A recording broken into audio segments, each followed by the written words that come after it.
It's time for a Pixar villains tier list.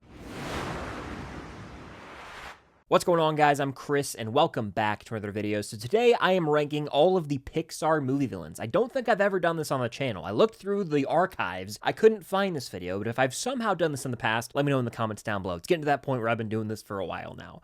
But with the release of Toy Story 5, it's still dominating at the box office. I felt this was relevant. This was a fun take on a Pixar tier list. I did a ranking of all the movies. Check that out, linked up above. We've got over 30 villains here because some movies have more than one villain. Some movies don't even really have a technical villain that I could count. Before I dive into this, hit that like button, comment down below your ranking of the Pixar villains. Who is your Mount Rushmore of Pixar movie villains? And of course, subscribe to that notification bell to help reach my goal of 200,000 subscribers here on the channel. It'll mean quite a bit. But I've got all the villains in, release order from Toy Story all the way to Toy Story 5. So let's do this thing. The tiers I have, like I said, are S tier, A tier, B tier, C tier, D tier, and F tier. And we're starting with Sid from Toy Story back in 1995. This guy is probably clinically insane and tortures toys. He dismembers them for fun. As a young child watching Toy Story, struck fear into my heart. He's a psychopath. I think we can all agree on that, right? He's a lunatic. He gets what's coming to him, though, when the toys plot against him. I'm going to say Sid because he is the OG, because he is so effective in that first movie. I'm going S tier. Out the gate, we're starting hot. Sid is an S tier villain. The guy is just horrifying, truly. Then we got Hopper, who's the villain from Bug's Life, not to be confused with Chief Jim Hopper from Stranger Things. Chief Jim Hopper.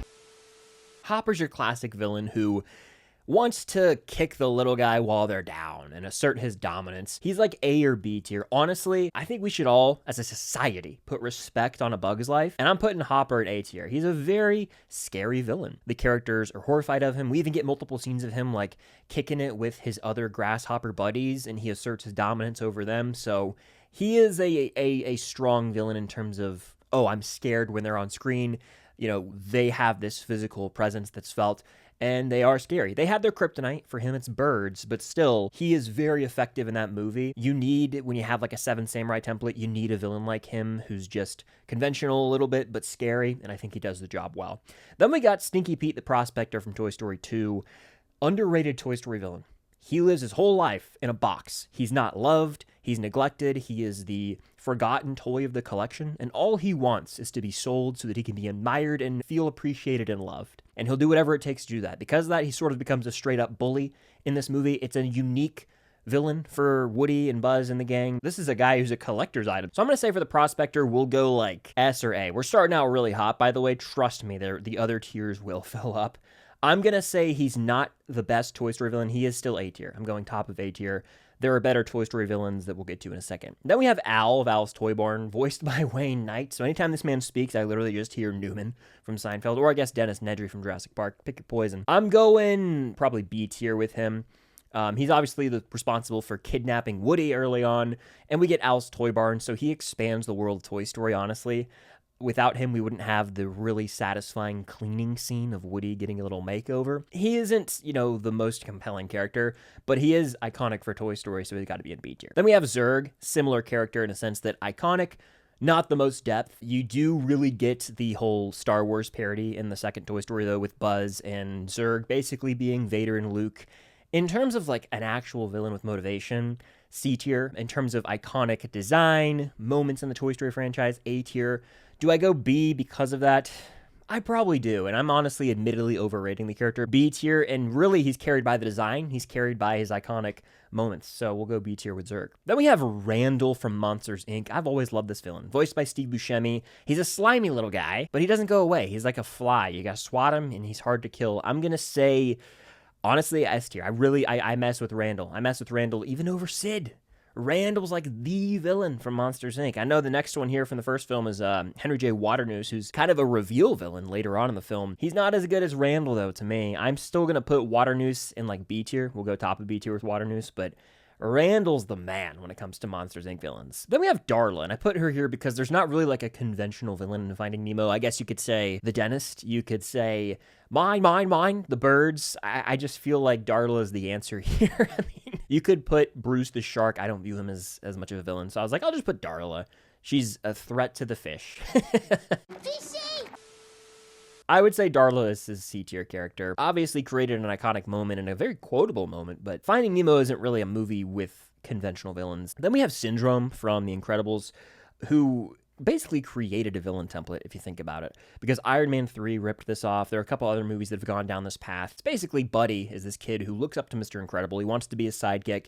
He gets involved with the mission. It goes awry, and Mr. Incredible kind of disowns him. He's like, hey, I want nothing to do with you, kid. You ruined this. Then he makes it his life goal, basically, to attack him and take his family down in the end. And so I'm going to say Buddy or Syndrome. He is one of the top tier Pixar villains. He is very well written because you see his fall. You know, later on in the film, you get more flashbacks to see how he tore down the posters from his wall of Mr. Incredible. He's just so hell-bent on revenge. I'm going to go S tier with him. I think I put him between Randall and Sid. Then we got Chick Hicks. This is the Cars 1 villain, voiced by Michael Keaton, I want to say. We'll go C tier. He's fine.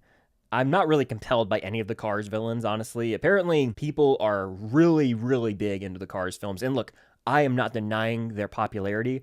I think the first film's really enjoyable, but there are like ride or dies for Cars, and I'm sure people are commenting right now, more power to you. But like, I've been attacked for not having Cars in my top 15 Pixar films. He's not really involved. He's kind of just who Lightning McQueen has to race against. Then we have Chef Skinner. Rat! This guy provides some hilarity. Ratatouille is my baby. That's my number one Pixar film. Spoilers for my ranking, I guess. There's a lot of funny moments with Skinner. He's always on Remy and Linguini's tail. He's just barely missing catching Remy, and so he's kind of going crazy. He's mentally spiraling throughout this film. I would say Skinner is like a high B tier villain. We'll go high B tier with him. I put him right there. Funny guy for sure. Funny little guy. Next we have Otto. This is like the autopilot system from WALL-E. I just rewatched WALL-E and had a complete change of heart on the movie. I used to have it like lower tier Pixar growing up. Couldn't really get into it. Completely changed my view on that. It's like 11th, I believe, in my ranking, so it's high for me now. I really ended up enjoying the hell out of it, and I'm proud to say that. The autopilot system, kind of representative of just the ideology of the humans of the past who sort of screwed the future generations out of ever going back to Earth. I'm going to say, like C or B tier with autopilot. It's based on, 2001: A Space Odyssey. I'm going to go B tier with Otto. I would go like right here, probably. Right in like the middle of B tier feels appropriate. Then we have Charles Muntz, the villain from Up, who is an evil fella. This guy's evil, let's just say it. Is he A tier? I'm not quite there. Is he S tier? I'm not quite there. He's in that B tier range for me. I'd probably say Charles Muntz is like right here. I think Waternoose is stronger. I think Skinner's stronger. I'd put Muntz in like the middle of B tier, honestly. I'm fine with that. Then we have Lotso Huggin' Bear. To me, this is the gold standard for Pixar villains. Easily the best Toy Story villain. Extremely understood. You get a tragic backstory for him. He's loved by his owner. He is left behind. He then makes the trek back to his owner and finds that he's been replaced by another Lotso. He's resentful. He builds this bitterness. So he goes to Sunnyside Daycare, and he takes it out on all the other toys, creating basically a prison system there. He's essentially the warden of Sunnyside Daycare. Incredible voice acting performance from Ned Beatty as well. I'm going S tier, top of S tier. Lotso is the, again, gold standard for an animated movie villain. So well understood. There's a switcheroo with the audience. You think he's good at first, and then there's this whole reveal that no, he is actually evil and he's running the show and he's not going to let anyone have joy. If he can't have it, no one can. What a villain. Next we have these two fellas from Cars 2. I don't want you guys to think I just hate Cars. That's not the case here. I honestly am forgetting their names. I have to look them up. I put them in this tier list and I was like, I barely remember their names, so give me a second. Yeah, so we got Sir Miles Axelrod and Professor Zudnap. That sounds about right. I mean, you can't read those names and look at me with a straight face and say, yeah, they're A-tier villains, for sure. The ceiling for them is D-tier. I look at the rest of this... I can't even do it with a straight face. I look at the rest of this list. Like, most of the villains on this list have a moment that's, like, super memorable, at least. These two guys are kind of just schmucks. I think I have to go F tier with these guys. They're clowns to me. Someone has to occupy those spots. It's probably got to be them. Next, we have the bear from Brave. Mordu, I believe is the name. It's like this cursed bear. This whole body swap thing happens. Brave's pretty forgettable. Because of the character design, because it's like intense and, it plays into like the medieval side of things. I guess I'll go D tier with Mordu. Why not? Scary design. You got to give it credit where it's due. Next, we have Monsters University, these two characters.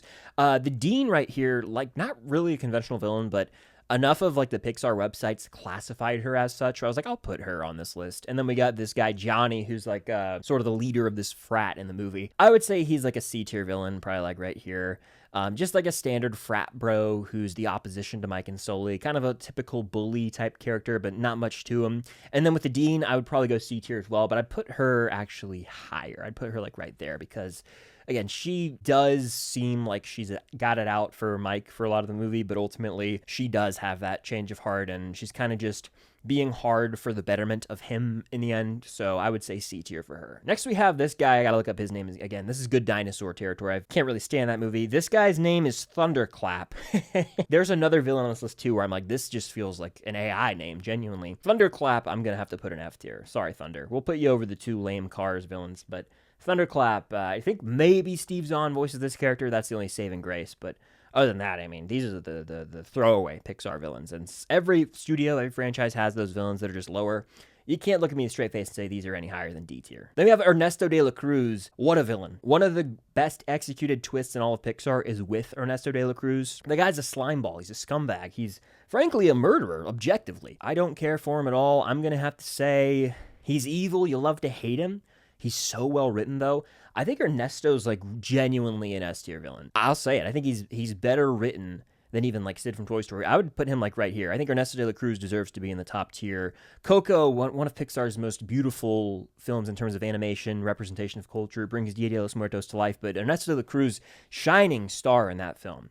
Now, next we have like Screenslaver, I believe Evelyn, what's her name? I wrote it down. Evelyn Devers, her name. Some of these characters are just not very memorable. Incredibles 2, I think, gets the short end of the stick. Everyone's like, it's not Incredibles. No sequel they put out ever would have been as good. It's still very solid, in my opinion. It's top 20 Pixar. I would go probably still like C tier with her. She doesn't reach the highs of those villains I have in B. Like, she's no Charles Munch. She's no Waternoose. Yeah, she's like a twist villain of sorts. You get like this conventional flashback with her parents, and they were killed, and so her and her brother have beef. It's fine. She's no Syndrome. So I'm going to say C tier. Kind of forgettable. I'd probably go like right there. We'll go top of C tier, actually. Still pretty generic for an Incredibles villain. That's not what you want. That's not what you want. Next, we have Gabby. Gabby, easily my least favorite Toy Story villain. Her entire motive is that she wants a voice box because she's in this antique shop. She wants to be able to speak so that a child can find her and she can be loved. And so I understand that, but just not the most compelling to me in terms of character, being bland, not having many lines or moments to shine. I would go D tier with her, probably like right here, honestly. We'll go over the bear. At least she has speaking lines, right? I don't really even remember Mordu, so that's fair. Then we have the villain from Onward, which, by the way, I'm a defender of Onward. I am higher on this than probably 95% of people who've seen it. I can't acknowledge it is lacking in the villain department. It's more about this quest and brotherhood. It's not like your Pixar film that has your standard villain. Because of that, I do have to say that the cursed dragon villain that sort of forms in the third act is weak stuff. Weak stuff. It's just there to have a villainous threat in the third act. I'm going to say not F, but damn near F. I'm probably going to go right about here with the cursed dragon.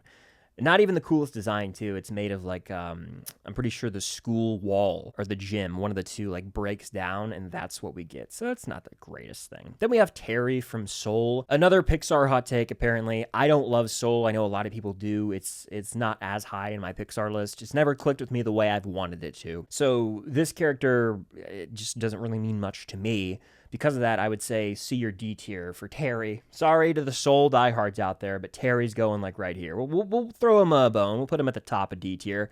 I think there were some funny moments with him, but, you know, D tier for Terry. Then we have, again, we're getting into a really rough stretch for Pixar, in my opinion. I have to write some of these villains' names down because they're just not hammered into my head. Ercole, let's see, how do you say his last name? Viscanti. This is the Luca villain. I've seen Luca once, and it's just not my thing. I've told this story before. I watched Luca like the day it came out on Disney Plus. I started at like noon, and so I was wide awake, and I still dozed off 3 times. I had to rewind. It's just such a bore to me. I'm sorry. Ercole, we'll put him. I'm pretty sure that he like tries to kill Luca at one point. He's like chasing Luca and his buddy in the final act of the film in the rain, if I'm remembering correctly. I'm still going to say D tier. We'll put him at the top. You know, I feel like he might, that chase scene was fine, so we'll go D tier, but these guys, and everyone in F and D, they're just like, can we all agree, for the most part, and please feel free to disagree, most consensus is going to be these are like just forgettable. Next, we have the mom from Turning Red. Not like a straight up villain. Everyone online in the Pixar wikis of the world have deemed her as such, so we're going to include her on this list. She is, you know, very set in her ways, traditional, and her daughter is trying to go against that. And so I get it from like a parent-child dynamic. She's not like evil or anything. She's just a strict mom. And so I would probably say not F tier, not S, A, or B, probably like C or D tier. We'll go back a C tier with her. Yeah, that's fine. Next we have Zurg, but not the cool Zurg. This is the Zurg from Lightyear. I've only seen Lightyear once. It has not aged well at all. Like there was a run of Pixar where I was like losing faith in the studio, genuinely. It was from probably 2020 through 2022. It was, you know, the Luca turning red Lightyear, that whole run just didn't do it for me. And it was really dark time. It was the dark era. I'm going to label it as such. They're in the Renaissance right now, but it was a dark time for Pixar. I'm going to say this version of Zurg kind of stinks. Not very memorable. They do like try and do like almost like an Interstellar type thing. Oh, I'm the older version of you, Buzz. It's just kind of weak. Not the most memorable. Lightyear as a whole, the more you sit with it, the more you talk about that movie with people, the more you're like, yeah, that was a mess. That was a complete mess. It had the scale. It could have been great. I'll still go like, you know what? Actually, no. This version of Zurg's trash. I'm sorry. F tier. Anxiety, voiced by Maya Hawke. Shout out Stranger Things. Shout out Robin Buckley. Shout out WSQK radio station. Maya Hawke brings it here. I kind of relate to anxiety. I can really let these thoughts run wild of trying to figure out every scenario in my life before it happens, and that's just not how the world works. That's not a healthy way to operate. You try and have control over the situations to keep your mind at ease, and it's just a never-ending cycle of anxiety. I do like how in the end all the emotions are working together because everyone needs a dose of anxiety here and there. I think it's healthy, but not on overboard, which she literally gives Riley a panic attack. So anxiety, honestly, guys, I'm looking at the list. I'm going A or B, but then I look at who I have in B and I'm like, wait a second. I got to do a little switcheroo here. I think Skinner and Waternoose deserve to be an A. I think we're going to do this, guys. We're going to move Skinner and Waternoose to A. That's going to make room for anxiety to pop right in, and we're going to put anxiety right here, right behind Charles Muntz. That looks better, okay? There's no set in stone rules saying I can't make shifts. This is my tier list. As we got towards the end, I was like, holy hell, A is a little lacking. And then I'm like, no, yeah, these two, they deserve to be an A tier. So we moved them up. We got Inside Out 2, Anxiety right there. I'm liking what we're cooking with right now. I'm digging it. By the way, if you want to fill out your own version of this, linked in the description, linked in the pinned comment. Next, we have this little fella from Hoppers, and his name is Titus, and his mother is, I believe, Smushed. He then ends up possessing the mayor, from what I remember. Seen it once earlier this year, by the way. I just don't know. Hoppers is a wild movie. It almost goes off the rails in the third act. It is very high energy. It's almost overstimulating at a certain point. I would probably say, because this, again, is the character that possesses, I guess we'll use the word, possesses the mayor. It's wild. I guess I have to give it credit for that. I would probably say C or D over D. We'll go C tier with this villain. We'll put him like right here. Sure. Well, we'll go like right there. That's fine. This is actually Elio, and I kind of messed up the order. Elio should have been before Hoppers. Elio is a bore. It's a snooze fest. The villain's name, I had to write it down, Lord Grygon. Lord Grygon is probably an F tier villain, right? Probably an F tier villain in terms of zero memorability. You really have to remember, too, Elio went through the ringer. I think that they dropped a trailer like 2 years before the movie came out, and that trailer portrays the movie in a completely different light. So this is a throwaway villain. Very, very lackluster here. We're going F tier. We'll put Lord Grygon at the top. We'll put a little bit of respect on Lord Grygon, but not a lot. And then we got Lilypad. This is the most recent villain. This is Toy Story 5, technology versus the toys. When it comes to Lilypad, I don't hate her. I think she's actually serves a pretty awesome role in that story. She thinks she's right for Bonnie, and she's like trying to push the toys out of her life. Then she ends up hurting Bonnie, and it's like, oh my gosh, what have I done? So she has this little journey along the way. In the end, there's a message of like how there is a bit of a happy medium for technology and toys. There's room for both in kids' lives, but you really don't want them just doom scrolling and being all in on that tech all the time. I would say Lilypad is a stronger villain than anyone in F tier, than anyone in D tier, like C to B territory, and maybe it's recency, I don't know. I'll throw her in, yeah, I can't go B. I would say top of C. I would say like right here, top of C, Lilypad, better than Gabby Gabby, but still has a lot of work to do to reach the heights of some of those other Toy Story villains. But I think I'm content with this. After a little switcheroo here to add these two to A, I think I'm content with this. So this is my ranking of the Pixar movie villains. Let me know yours in the comments down below. Fill out this tier list. And share that with me on Instagram if you want me to see it, and I'll repost it to my Instagram story. A lot of other Pixar content available on the channel now and on TikTok and Instagram. Follow me over there at FilmStock. But that's going to do it. Thank you guys, as always, for watching. Stay tuned for more videos coming very, very soon. And until next time, I'll see you guys later.